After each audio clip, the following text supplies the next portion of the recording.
A new law in the city could ease limits on short-term home rentals, but not everyone is ready to open the door to more Airbnbs. Elle McLogan covers Queens and has the new developments. Homeownership was Daniel Cutler's lifelong dream. Garden, that's the front of it. Every dime I earned, I saved. I worked so hard to get to that point. But after getting the keys, he lost his job in real estate, bringing him to the brink of foreclosure. I try not to think about it because it's really sad.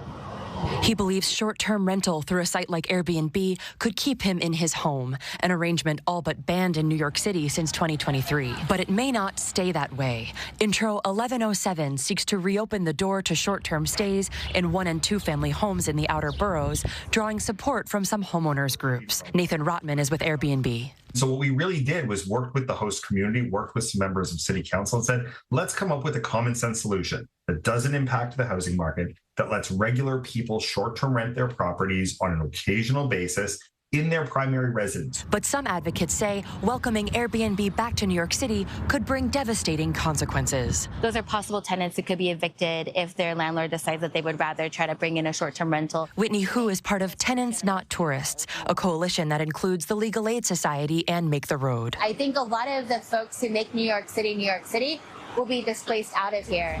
How did we get here from legislation that restricted short-term rentals, Airbnbs, to a bill that could open the door again? I think what we're seeing constantly is that progress is not fixed. Assemblymember and mayoral candidate Zohran Mamdani says that in a housing crisis, New York City can't afford more Airbnbs. That's nearly 14% of all rental units that could be taken from our housing stock and turned into Airbnbs. What we need to do is create more housing.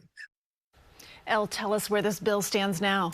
A spokesperson for the city council tells us that it's undergoing a rigorous public input process, but it's worth noting this is a divisive issue, and council members on both sides of the issue declined our request to participate in the story. Yeah, really passionate voices on both sides of this issue. That's right, and there is some finger pointing. We have the tenant coalition, we have Airbnb, each questioning each other's motivations, political affiliations, and backers.